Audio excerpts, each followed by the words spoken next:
IT professionals, mark your calendars. Zero Trust World 2025 is happening in Orlando, Florida, February 19th to the 21st. This event is tailored for IT leaders and cybersecurity experts who want actionable insights on zero trust strategies, practical solutions for modern threats, and meaningful connections with industry peers. Plus, take advantage of hands-on cyber hero boot camps, expert-led sessions, and the chance to earn CPE credits and your cyber hero certificate. Save $200 on your in-person registration using discount code ZTWSW25 at securityweekly.com/ZTW2025. Reserve your spot now.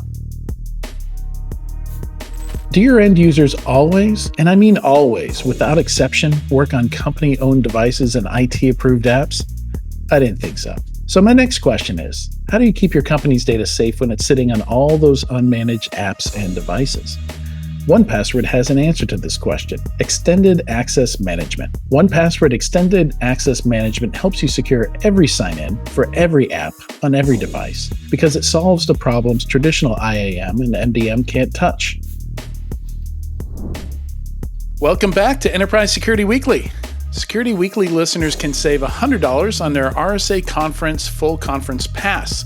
RSA Conference will take place April 28th through May 1st in San Francisco and on demand. To register using our discount code, you can visit securityweekly.com/RSAC25 and use the code 5U5SEC-Weekly. So that's 5U5SEC Weekly. We hope to see you there. All right, today we've got John Dwyer with us to tell us a story and some lessons learned from a recent APT attack on a U.S. aerospace company. John is the Director of Security Research at Binary Defense and was previously the head of research for IBM X-Force and is the creator of the X-Force MFT Detection and Response Toolkit and the Open Threat Hunt Framework. Welcome to the show, John. Thank you for having me. I'm happy to be here. I love talking about this stuff. I love stories. So I don't know if I've mentioned this to you already, but I spent a lot of my time analyzing breaches and failures. That's kind of my side thing. It informs a lot of the stuff that I do in security, a lot of the advisory that I do with both enterprise clients and early stage startup vendors. And, someone coming to me and saying, "Hey, I got a story to tell." I am all ears. You get a spot on the show. I want to hear these stories. Well, that's great. To be honest with you, because most of the time when I talk to my friends about this kind of stuff, they couldn't care less. They're just like, okay, nerd. We're your people, man. Need new friends. People are right here. Yeah. We got you. Yeah. So in the story arc of my career, though, I got into security so late, and like I came into this so late that all of my friends are from like sports, and now I try to push this down their throats. Yeah. Well, and a little bit of my soapbox before I let you get started on the story and kind of lay it out for us, lay out the situation. Actually, one of the items in our news that we're going to talk about is there is a specialty within lawyers to hide breach details. To basically make sure breach details don't get out. And it's frustrating to me because we don't really. Maybe some people care. I don't care who the company breached is. I don't care who the identity is. I just want to learn from their mistakes, right? And every other industry that you see, where there's harm done, there's some kind of public report so everybody can learn from it. We can improve as an industry and move on. So planes don't crash and bridges don't fall down, et cetera, right? So, maybe SecureWorks just isn't doing enough damage yet for people to care that much, but I think it'll eventually get regulated and we'll see some more transparency there. But I have no idea when that's going to happen. But until then, about that though, I mean, back when I was doing IR consulting, the amount of times that I spent on the phone with lawyers going over every single word in a report. Yes, every word was very carefully chosen, and they would not be accepted until. And like when you go into reporting phase, you are just interfacing with the lawyers directly. Like the client has handed it off, and now you're trying to thread the needle of like, well, this is what actually happened with the right wording. So, there is plausible deniability and you're not, admitting to any fault and all this kind of stuff that goes in there. I didn't know. That sounds like so much fun in my life. Sounds And it's interesting awful. because the SEC did try to pass some regulation. Well, they did pass regulations, right? So now publicly traded But companies are required to disclose material breaches, but there really isn't a great definition of what material is. So I'd imagine these lawyers probably have a field day just justifying that something isn't material enough Right. to be and, disclosed. and they did water that down in the 11th hour. There was a clause in there, that was going to force them to include details, and they took that out like right before they posted the final rule. Yeah, and like to your point, like the good information is stuff that has nothing to do with the client or who's at fault or anything like that. But that tactical threat intelligence there is like a gold mine Yeah. for stopping these from happening. And in this particular case, like one of the things I took away from that is like, oh, one of the great narratives from this incident is that we had positive confirmation on a Chinese Nexus threat group using very standard attack chains. Like they're not the superheroes that the media Right. pushes out to them all the time. And you saw them fumbling through stuff, and you saw them using stuff that you would see from ransomware operators too. And it's like, okay, we don't know that because we don't share enough of like, this is what they did. And then they tried this, and then they failed at this. So they tried that. And that's the good stuff. Like no one cares about what organization it was or like what the root cause was. They want to know what happened after so that they can build an effective detection and response for it. Yeah. Every time I read these ransomware reports, how these crews are operating, I'm like, I've done that pen test, and I was not a great pen tester. This is a mediocre pen test from 10 years ago. We've all had them. Why can we not stop them? Yeah. And I think we're all, this is me so on brand. We're already going off tangent, but like to talk about that is so it's not like the attack, a ransomware attack in 2025 looks exactly like a ransomware attack in 2020. And why is that? Like, in this, fundamentally, we don't have a capability problem. We have a data problem. And we need to understand the context behind that data. I ran the stats on this back when I was still doing research on specifically for incident response consulting. And between 2018 and 2021, evidence of ransomware attackers could have been found before they stole data or deployed ransomware in 92% of incidents in a single event log. One detection would have stopped 92% of all the IRs we investigated across the globe.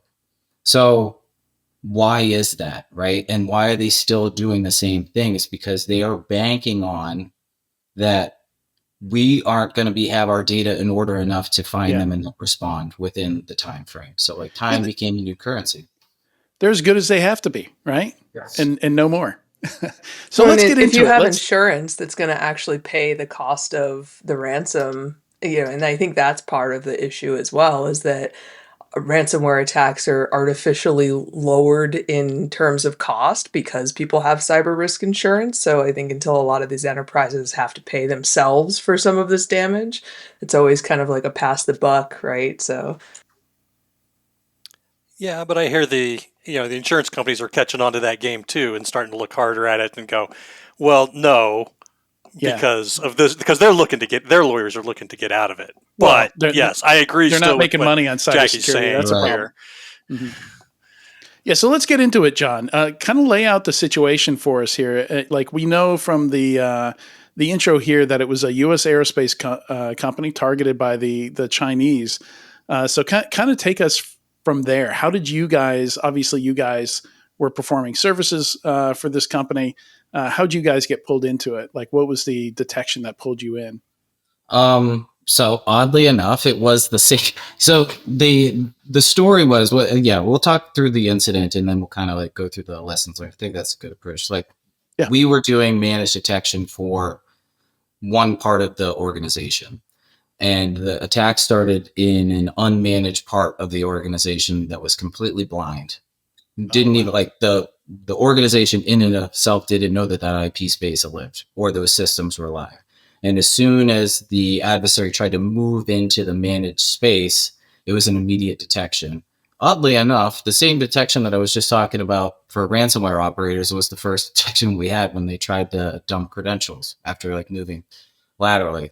So we have this detection. We're like, well, where did this come from? Like we see this attempt to try to dump credentials from this IP, and they're like, well, I don't know where that is. So walking this back to like where it actually came from, and we found it sourced from an IP that was living on this test AIX box that no one knew about. That it got stood up as part of like a development environment and then forgotten about. And we start running through the analysis on that and find out, oh, someone's been here for a long time, but they moved laterally from this other AIX environment that was unmanaged. And as we put together the chain of activity, we found out they had been operating in this unmanaged area of the organization for about 4 months. Mind you, default credentials. Yes. Like I was reading the report. I mean, like facepalm. Like seriously, just default credentials on the AIX server. Yeah, it happens shockingly all the time, right? It still happens all the time. It's stuff, and I get it. And like one of the things from working incident response for so long was like, I understand how this happens. Some admin spun this up to test it, and then they probably got pulled into 75 meetings and forgot that it was there. Yeah. And then it hung out there, and it was probably fine for who knows how long, and then someone stumbled across it. So like, I understand how it happens, but it happens so much that we should just assume that there's stuff hanging out on the internet that we don't know about. And what can we do that to sort of roll it into, like, what are we going to do from a proactive point of view? But then just assuming that that's going to happen, and you may have an incident that is coming from a dark area of your network that you need to respond to, and be able to walk through those steps to look for those type of threat vectors. Yeah, it's amazing how much of it comes back to asset management. I worked at an organization where the telecom group was operated outside of IT and were allowed to do so, and they had NT4 servers in 2011, and NT4 is forever vulnerable to MSO 8067, which is a really easy, reliable exploit. And yeah, that was the weak point in the network. Nobody was monitoring or managing that because we couldn't, right? It was like a political thing within the company. But at least we were aware of it, right? Right. Like in network that you own, it's amazing. And I don't know if this struck you the same way, but doing a pen test, or I was a PCI QSA also, I'd often leave a client with the sense that I understood how things worked in their environment better than anybody there, which just felt wrong, right? Like, because day in, day out, they know what they need to know to do their jobs. There's not really an incentive for a lot of these folks to know process flows, like where credit card data starts, enters and leaves the network, for example. Data flow diagrams, is something you're forced to do with PCI. And yeah, here too. Well, and it gets harder now that everything's not on a network, right? So we see external attack surface management, with the goal there to detect maybe an AWS account you don't know about that you have some DNS pointing to, and same thing you're describing here, a POC that was never taken down or something like that. But it's joined to Entra ID or something like that. It leads some path into the organization. Yeah, it's it's just sort of the reality. Like we wish, and I hope one day we'll figure this stuff out. Like I hope someday we'll figure out how to not use default credentials, or leave RDP on the internet, or expose that, all those kind of things, the S3 buckets on the internet. But until then, like, assume that this is going to happen. And this was like one of the takeaways is sort of like flipping how we perceive the threat landscape. So instead of taking threat intelligence and going down the MITRE ATT&CK rabbit hole, you consider it from the adversary's point of view to say, like, what did they consider success? In this case, when you have like a nation state APT, it would be espionage and data theft. What is valuable to them? In this one would be in like a government contract supply chain. I need to work out from there to say, this is what they would consider their objective would be to satisfy their goal. I need to assume that someone from another part of this network may be able to traverse this network to get to there. So what do I do to make that detection area robust enough? So you could say that, like, while this was an unmanaged part of the network, this sort of worked, because as soon as they moved into the area in which they would need to get to the supply chain stuff, they were detected, right? So that's in like a mindset to say, like, because if you try to say, oh, we need to get everything buttoned up from the outside completely, you're gonna get so depressed, because it's like an impossible moving task. But if I focus on what they consider success and move myself out from that, then then it becomes at least manageable. I can get my head around. Your checklist goes from a million things to maybe a dozen things, right? Right. And the example that I used that for anyone listening was when like from ransomware, because everyone knows ransomware in the stages of a ransomware attack.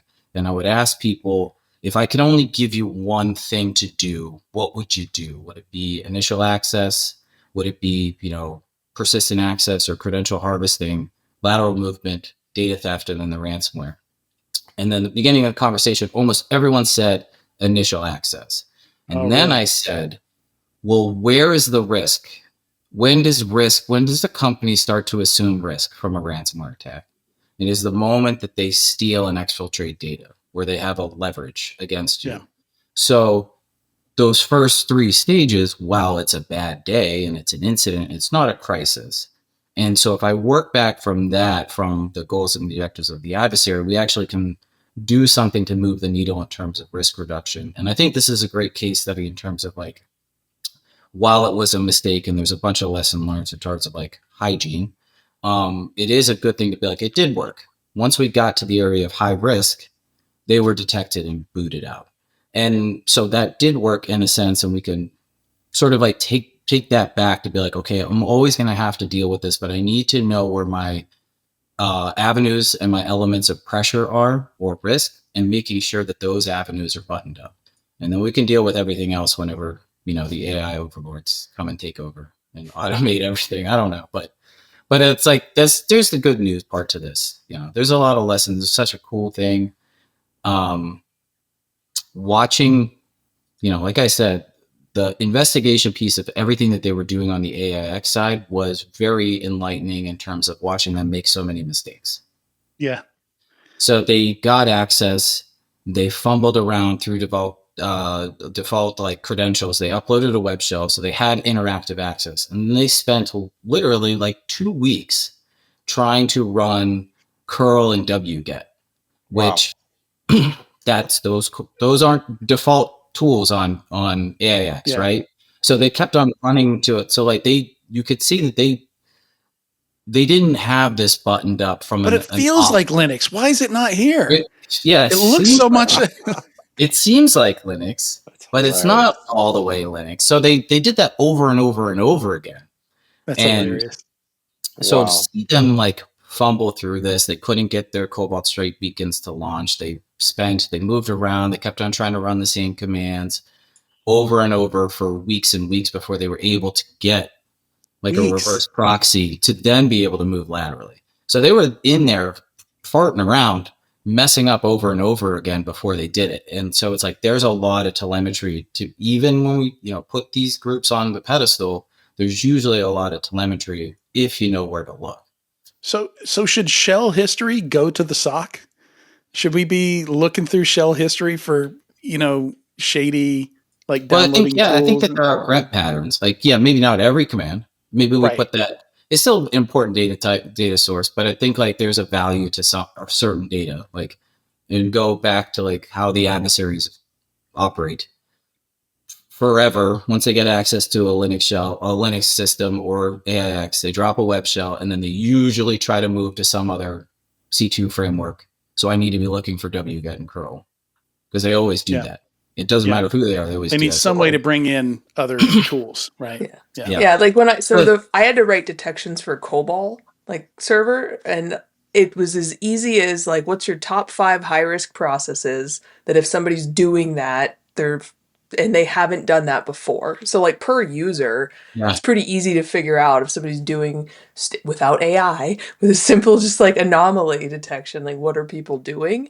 And that's, I think a lot of larger companies especially take this kind of attitude of we're either going to put these logs in our SIM or we're just not going to collect them at all because they're not valuable. And there's got to be some type of half step between those two things to protect your kind of low value assets so that you at least know what happened if something happens, right? Well, data value is a living and breathing thing, as you guys know. Like, oh, sure, shell history isn't always valuable, but then during an incident, it's super valuable. So maybe I don't need to have it all the time, but I do need to have the process to collect it when I need it.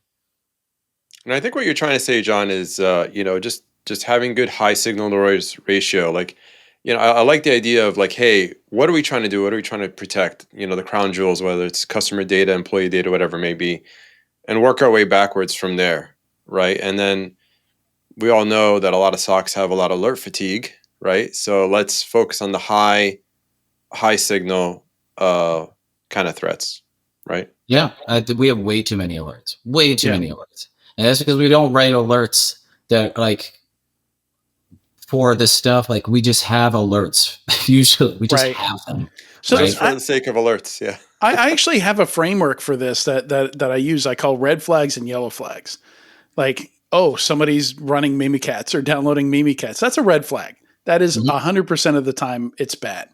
But then a lot of these alerts are like yellow flags, what I call yellow flags, where maybe it's bad if you see it at 3 a.m., coming from the lobby PC, right? Like maybe it's bad, if context, maybe 3 yellow flags together are a red flag.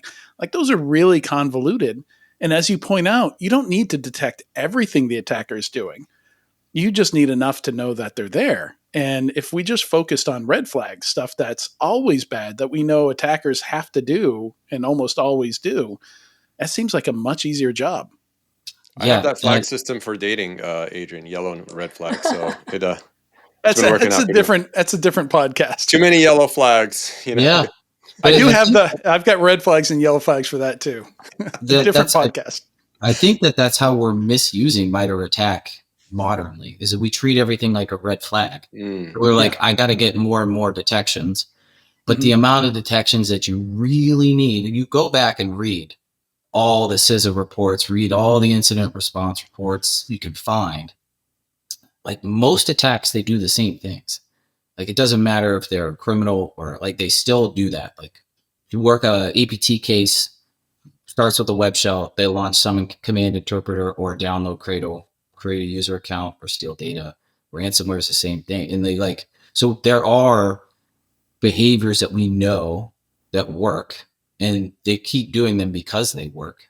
Back in the day, I used to run these red team opera exercises, and one of the heads there was like said something that is very, very practical in terms of like identifying areas for detection, is that access is precious. And so you don't, you just like you don't run dev and prod, like you wouldn't be doing that on a real attack. So you want to do stuff that works. And that's kind of why we see them do the same thing over and over and over again, because it works. And we're sort of conflating everything in MITRE ATT&CK in terms of like a dictionary for detections rather than just being a context tool, right? Right. But it is a dictionary. Like the analogy I like to use is if I'm going to write a novel, I don't feel like I need to use every word in the dictionary, right? Like that's not how that works. And it's good to have this encyclopedia of everything that's possible. But just a shout out to Scientia. They put together a report a little while back that took like 22 of these different APT reports, ransomware crew reports, and they threw it all together and they mapped it all against MITRE. And so they built kind of like a heat map of like, here's what people actually use. And it's this tiny, tiny subset of the MITRE ATT&CK framework. So that's a really good study to go check out. If you go to their website, it's called Multi-Source Analysis of Top MITRE ATT&CK Techniques. One of the crazy statistics I saw last year was that 40% of SIM stand-ups fail. So within a year. And it's crazy, but I think a lot of it is that it's kind of like buying a guitar and expecting that you can just play it. Like, you have to tune sims, you have to tune detections. And so when you're trying to sell, getting a new sim to the CISO and then the CISO selling it to the CFO, it's not usually, well, then after we buy this, we're going to need another like 6 to 12 months and probably at least a couple head count because we're going to have to tune this pretty much indefinitely as our environment grows and changes. And that's just not, I don't know. Nobody wants to bake that cost in, right? So it's no one wants to do the data legwork because I don't care how good of a sim you are. If you send crap data in there, it's just you're just going to get crap out. Right? Well, I mean, a sim is just a dev platform, right? Yeah, and we're starting to see this change, right? We're starting to see that's kind of where XDR came from. Is like, what if you didn't have to do all the detection engineering yourself? Because a lot of these customers just they don't have that skill set. They don't have those people. Like, it should ship with some of these rules. Like, there's this, I think it's called the DFIR report. Just every now and then they do an analysis of an incident, and like it's all free on the blog, but then they have a paid for thing where they'll actually just give you the rules that you can upload and just deploy directly in your sim for that particular thing that they analyze. So I think we need to see more of that as a service. Well, and obviously that's a lot of what you guys do, right? Yeah. I mean, the detections, obviously we push into our client environments, the ones that sign up for our service, but we try to do a good job of like being good members of the community to be like, this is, this detection, we have this GitHub repo to be like, here's this new piece of malware. Here are some detections across the common platforms to find this. Here is this new IR. We saw them do this new thing. If you don't have this detection, we put it in the GitHub repo to share it because that's the stuff that I think gives you credibility in the marketplace is like your willingness to share. You'd be like, I'm not the only one that can do this. Anyone could do this job. You just don't have time to do this job because you got a billion other things to do. So like, why am I going to lie to you and say that I'm the only one that knows how to detect APT on an AIX system? That's silly.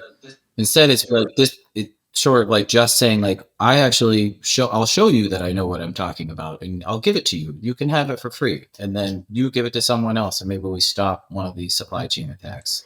Yeah. I mean, I think part of the problem here is that a lot of tools are predicated on producing a lot of alerts from all the data, because then they can justify, hey, here's how good we are. But as we just said a few minutes ago, or as you guys just said a few minutes ago, volume does not equal specificity. Volume does not mean priority. Volume does not mean stop what you're doing and attention. But nobody wants to do the dirty grunt work that's required, not just for SIM, for any tool, because the industry I'm in now, the industry in my last company are the subcategory. And it just, even if you go into a company with good intentions, you're giving them your IP, you're giving them your expertise and intelligence. But that's good for what, 3 months, 6 months? And then they have to do it again. So they can either hire you, which I'm sure is not inexpensive because you have a level of expertise, or they have to hire somebody like you, which is also not inexpensive, and they're still dealing with legacy issues. So they can't look at forward-thinking issues. Yeah, I think my whole research analyst kind of posture this year is that service providers are going to move way upstream, just because while I think they've typically been seen as, for small and mid-sized companies, the exponential attack surface increase, all of that stuff. And John, I'm interested to hear if you're seeing this in your business as well. I think, I think service providers MSPs are projected to grow like 20 to 23% this year, but I wouldn't be surprised to see 40%, just because I think from a liability standpoint, from an expertise standpoint, are you seeing that larger customers are using managed detection for that reason? Yeah. I mean, there's a lot of the things you just said and things that we've talked about. There's a multitude of reasons. One of them being like, I can offload a lot of this risk to someone else by signing this contract. Like some, business forward people or business thinking people in security. Like there are security people who are still like, no, I want to do this just because I am adamant about wanting to build my team. And there's nothing wrong with that. I think it's awesome whenever you see that, whenever you see like people have the same analysts with them over the years.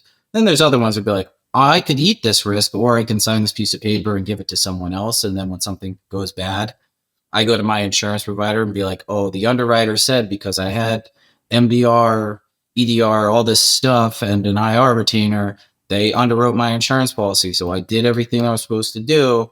You better not deny my claim, right? And the other thing is just like, to your point, size is like, even if they had one SOC, companies are starting to expand laterally across the market. So they buy other companies in that space, and they may be different, right? So yes, I think that